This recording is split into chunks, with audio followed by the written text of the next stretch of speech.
Pojok Ilmu yang dipersembahkan oleh Universitas Nahdlatul Ulama Al-Ghazali Cilacap. Selamat mendengarkan.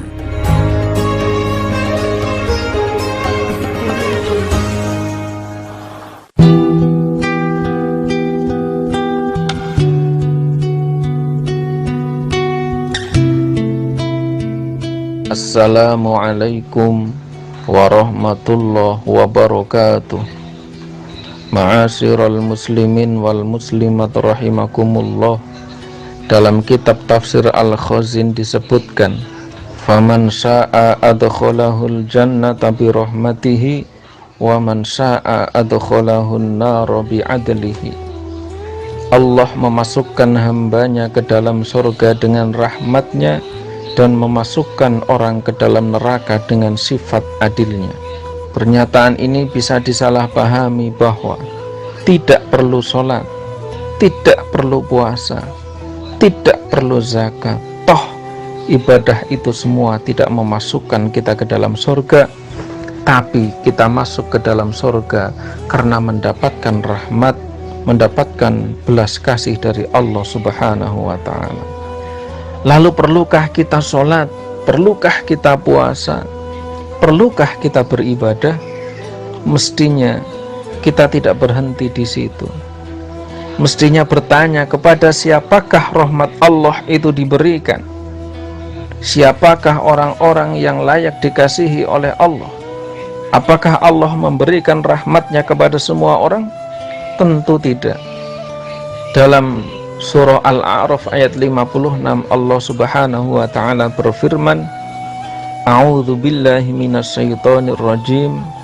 Inna rahmatallahi qaribum minal muhsinin. Sesungguhnya rahmat Allah itu dekat kepada orang-orang yang berbuat kebaikan. Nah, orang-orang yang berbuat kebaikan ini siapa? Al-Imam Ibnu Katsir dalam kitab tafsir Ibnu Katsir menjelaskan bahwa maksudnya adalah inna rahmatahu mursadatul lil muhsinin. Maksudnya adalah bahwa rahmat Allah itu diperuntukkan bagi orang-orang yang berbuat baik. Siapakah orang-orang yang berbuat baik ini? Alladzina yattabi'una awamirah wa yasrukuna zawajirah, yaitu orang-orang yang mengikuti perintah-perintah Allah dan meninggalkan larangan-larangannya. Wa rahmati wasi'at kulla syai' fasa'aktubuha lilladzina yattaqun wa yu'tunaz zakata walladzina hum biayatina yu'minun. Maka akan aku tetapkan rahmatku ini bagi orang-orang yang bertakwa, yang menunaikan zakat, dan orang-orang yang beriman kepada ayat-ayat kami. Dalam surah An-Nahl ayat 32 Allah berfirman, udkhulul jannata bima kuntum ta'malun. Masuklah kalian ke dalam surga dengan amal yang telah engkau kerjakan. Artinya apa? Dalam kitab Faidul Qadir itu dijelaskan, maksudnya itu bisa babi a'malikum. Betul bahwa sholat itu tidak memasukkan ke dalam surga, puasa itu tidak memasukkan ke dalam surga, tapi ibadah yang telah dilakukan itu bisa menjadi sebab Allah menurunkan rahmat, menjadi sebab Allah berbelas kasih kepada kita, sehingga dengan ibadah yang kita lakukan Allah memberikan rahmat kepada kita. Al-Imam Hujjatul Islam Abu Hamid Muhammad bin Muhammad Al-Ghazali menceritakan dalam kitab Ayyuhal Walad, ada seorang laki-laki dari Bani Israel.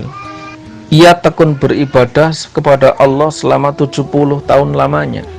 Ngabadallaha ta'ala sab'ina sanah.